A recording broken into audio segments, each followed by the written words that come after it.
विरोध असतानाही संजय गायकवाड यांच्या विरोधात अदखलपात्र गुन्हा दाखल झाल्याची माहिती आहे। आंबे कुटुंबियांना विरोध असताना सुद्धा पोलिसांकडून परस्पर अदखलपात्र गुन्हा दाखल झालाय। अदखलपात्र गुन्हा दाखल केला हे आम्हाला मान्य नाही असंही प्रशांत आंबे यांनी म्हटलंय। जे आमदार संजय गायकवाड यांनी मला घरात घुसून जीवे मारण्याची धमकी दिली ते अजून कोल्हापूरमध्ये आले नाहीत, मात्र आम्हीच सगळे संजय गायकवाड यांच्या घराच्या दारात मोर्चा घेऊन जाणार असल्याचा इशारा सुद्धा प्रशांत आंबे यांनी दिलाय।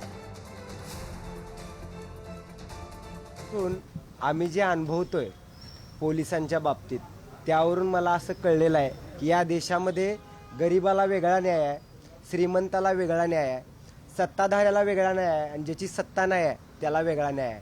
कारण संपूर्ण महाराष्ट्र जे प्रकरण 2-3 दिवस पाहतोय, जे कॉल रेकॉर्डिंग ऐकतोय, ज्या धमक्या ऐकतोय, जी शिवीगाळ ऐकतोय, यातली कोणती गोष्ट पोलिसांना दखलपात्र वाटत नाही।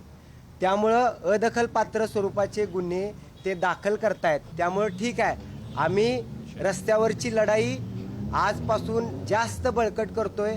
पोलीस प्रशासनाचा आम्ही निषेध करतोय। उद्या किंवा परवा लोकशाही मार्गानं ज्यांचा दबाव आहे, ज्या गृहमंत्री खात्याचा दबाव आहे, त्या मुख्यमंत्री फडणवीसांचा पुतळा आम्ही जाळणार आहोत आणि तोही लोकशाही मार्गाने आम्हाला तो अधिकार आहे। आणि 28 तारखेला भारतीय कम्युनिस्ट पक्ष तसेच सर्व पुरोगामी डावे पक्ष संघटना या आणि शिवप्रेमी या सगळ्यांच्या वतीने ज्यांनी मला जीभ हासडण्याची भाषा केली होती, ज्यांनी मला जीवे मारण्याची धमकी दिली होती, जे मला घरात घुसून कोल्हापुरात मारणार होते, ते काय आले नाहीत। आम्हीच त्यांच्या घराच्या बाहेर जाऊन त्यांच्या घरावर मोर्चा काढणार आहोत।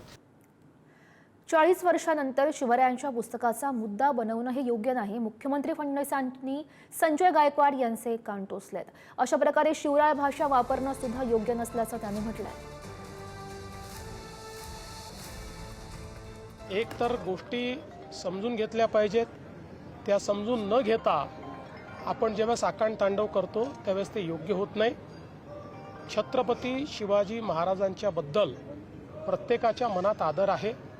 आता हे पुस्तक छापूनही 40 वर्ष झाली आहेत। आता 40 वर्षानंतर अशा पद्धतीनं एखादा इश्यू तयार करणं हे कितपत योग्य आहे याचा विचार केला पाहिजे। आणि विशेषतः अशा पद्धतीनं शिवराळ भाषा वापरणं हे काही मला योग्य वाटत नाही। मला असं वाटतं की निश्चितपणे माननीय उपमुख्यमंत्री एकनाथरावजी शिंदे साहेब त्यांना योग्य ती समज देतील।